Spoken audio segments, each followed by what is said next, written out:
अतिथिगण, अभिभावकगण, शिक्षक शिक्षिकाएं और विद्यालय के प्यारे बच्चों, मैं आप सभी को नमस्कार करता हूं। सबसे पहले मैं अपना परिचय दे दूं। जैसा कि सर ने कहा कि मैं संस्थापक शिक्षकों में से एक हूं, ये बात बिल्कुल सही है। मेरी भूमि जो है कर्म भूमि आरा रही है।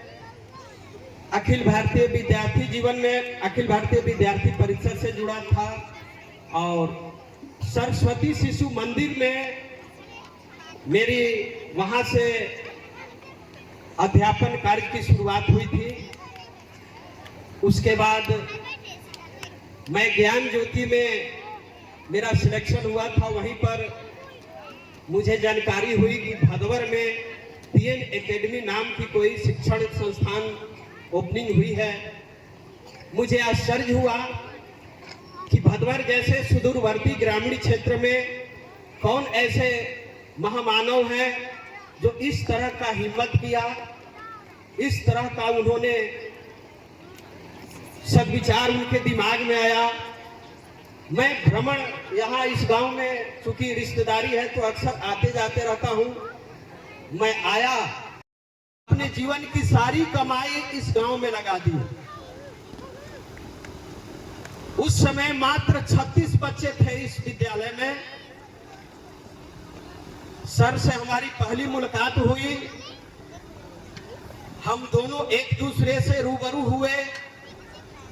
कहा जाता है कि बातचीत के दौरान केवल आंखें और बोली की ही मिलन नहीं होती है, बल्कि अंतरात्मा की भी मिलन हो जाती है अगर विचार हाव भाव मिलते हैं तो। हम दोनों ने एक दूसरे का इंटरव्यू ले लिया। इन्होंने मेरा इंटरव्यू लिया और उसी क्रम में मैंने भी इनका इंटरव्यू ले लिया। मैंने अपने दृष्टिकोण से देखा कि इस व्यक्ति के अंदर एक जुनून है। और मैं बता दूं कि तैरने का मजा तब आता है जब धारा विपरीत प्रवाहित हो रही हो। और अशोक तिवारी ने विपरीत प्रवाह में तैरने का साहस किया, जो कि काबिले तारीफ है। मैं इनकी भूरी भूरी प्रशंसा करता हूं। और मैं बता दूं, यहां मैंने 3 साल अपने जीवन का अमूल्य समय दिया है विद्यालय के बच्चों पर। विद्यालय के नवनिर्माण से लेकर के संचालन में मैं आरा से प्रतिदिन मोटरसाइकिल से आ जाता था 9 बजे और फिर यहाँ से 3 साढ़े 3 बजे प्रस्थान करता था। एक समय था कि लगातार 2 से 3 महीने तक इसी विद्यालय में हम लोग रहे।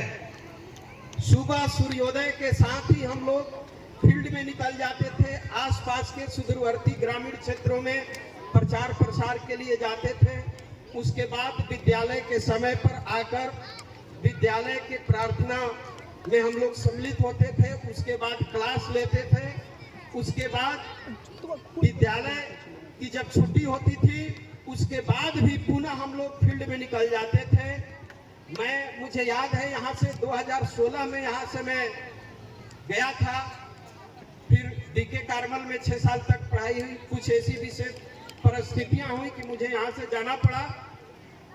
36 बच्चों से 350 बच्चे हम करके यहाँ से गए थे। और मुझे जानकर खुशी हुई कि आज जब भी इस रास्ते से गुजरता हूँ, विद्यालय पर मेरी दृष्टि पड़ती है तो मैं तहे दिल से विद्यालय प्रांगण को नमस्कार करता हूँ।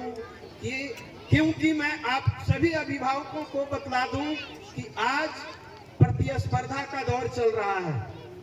विद्यालय और शिक्षा एक व्यापार और व्यवसाय बन चुका है, इसमें कोई अतिशयोक्ति नहीं होगी। लेकिन हर विद्यालय आपके बच्चों को शिक्षा देने के लिए नहीं बने हैं, उसमें